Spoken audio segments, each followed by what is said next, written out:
Hey everybody, welcome to Tuesday.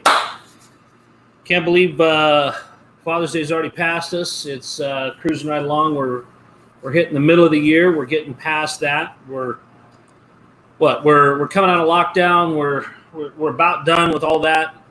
I don't know if the world's getting back to normal. I don't know if the world was ever normal. It doesn't really matter. This is what we got for today, but. You know, I want to ask you guys some questions about what was going on a month ago and what we were telling ourselves and what we were thinking about what we were facing. We were in lockdown. We were places we weren't allowed to be, or we were told where we were supposed to be. We didn't like this. We didn't like that. We didn't like our work situation. But what have you changed? It's not about what was lockdown like. It's about what you've changed since then.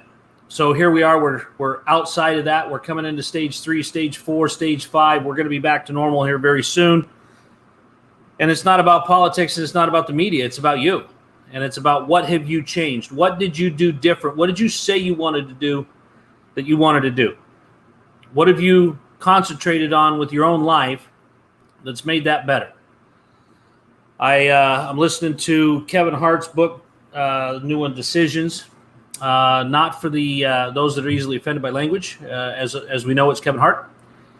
But it's talking about owning your stuff. It's talking about being accountable. And here's a guy that has screwed up royally, right, and has needed to be accountable to a lot of people, and has taken that step, has put himself in that place. And so I'm just asking you guys, what have you done to be accountable to yourself? You talked about wanting to make changes. You talked about things needing to be different. But what have you made different? What have you done that has put action behind the words you said when you couldn't do anything? And I want to just challenge you guys to look at it. I'm going to tell you what I did. I looked down, couldn't see my feet, realized I put on some pounds, right? I think a lot of us did. There's the COVID munchies or whatever. But, I decided it was time to lose some weight. And I weighed an embarrassing amount. I weighed about 229 pounds, and I'm proud to tell you that I told myself I would be under 200 very shortly, and I'm almost halfway there. I'm at 217, but I don't say that to brag about how chubby I got.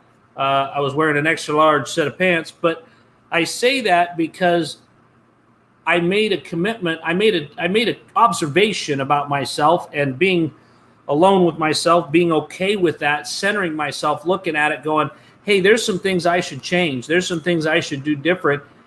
And then actually doing it, actually following through with that, and actually making the changes to that bring about the kind of things that I want. So I'm sitting here talking about I want to change. I don't want to be like this. I don't want to weigh this. I don't want to. I want to read more. I want to get more information in my life. I've joined several podcasts that I follow. Heck, I've started one. I'm not a podcast guy. I've started a podcast for information, and I found in that the challenge in that for me has been immense because I have to grow, because I gotta get there so that I can be there for my listeners, right? So that I can be there for my guests, so that I can challenge myself to take that next step, to learn that information that I'm doing. And I got to tell you guys, this has been a phenomenal area of growth in my life, because not only am I doing things that are putting me in an uncomfortable position, I'm doing things that I'm not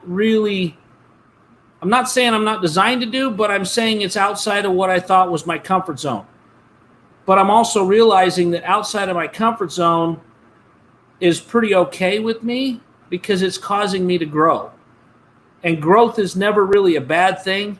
Growth isn't horrible, right? Because when you're being stretched and when you're being growed, when you get it all growed up, but when you're making these changes and your life is getting bigger, your sphere is getting bigger, you're becoming a better person.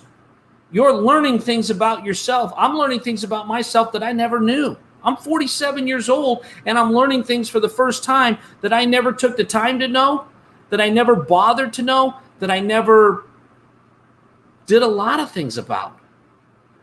And it's not a bad thing. It's an amazing thing. And if you haven't sat down from this time that we've had set aside from COVID, where we've gone inside ourselves and we were locked up in our houses and all this stuff. I mean, the stories of woe are incredible. But if you haven't come away from that with something solid where you're going to take the steps that are going to make changes in your life, then all you did was complain. All you did was take the time to tell everyone how horrible your life was instead of create a strategy that brought change to your life. You still got a chance, right? You're still on the right side of the turf. You're still with opportunity to say something about what you did or what you saw, right? You still have the breath within you to make those changes, and I'm challenging you to go make them. Stop waiting on everybody else to make changes for you, or this current environment this, or this current environment that, or if only I had that. Shut up. Get after it on your own. It's nothing major, right? We hear stories all the time about a person that's way overweight, right? 400 pounds. They change one thing. They start walking 5 or 6 or 7 miles a day. They do that consistently. How many of us are consistent in our lives? They do that consistently for a year. Dropped a huge amount of weight. Their life has changed. They've now spent 3 hours a night walking instead of watching TV. So then they throw in podcasts, or they throw in Audible books, or they throw in things like that then they enhance their life. And now they've taken 3 hours of TV and eating junk food time, and they've turned it into something that's 3 hours of self-improvement time. How many of you are really taking advantage of that? How many of you are really getting after that? I can say that I am. Okay, I can say that at 47 years old, I've finally looked at it and decided there's some things that obviously need to change in Shannon's life, and I've actually taken the steps and I'm implementing them on a daily basis, and it's not fun sometimes. It's a struggle getting to the gym. It's a struggle to make these things happen. It's a struggle to take accountability for myself and to stop putting that off on other people and saying, well, I can't do that because they did this, or I'm, you know what, you don't have the right to say that because of this. I'm not saying that. All I'm saying is right here, I'm accountable. I'm doing it. I made commitments to myself, and I am worth following through with those commitments. So guys, look at what's going on around you. Look at what you're not happy with in your life. See what you can do to change it. Stop blaming other people. Own your stuff. Stop blaming other people and see what you can do to change the situation and make it better. Doesn't mean you have to move to a different state, unless that's just a different state of mind. Hey, thanks, guys, for listening to me rant. I'll talk to you later. Have a great day.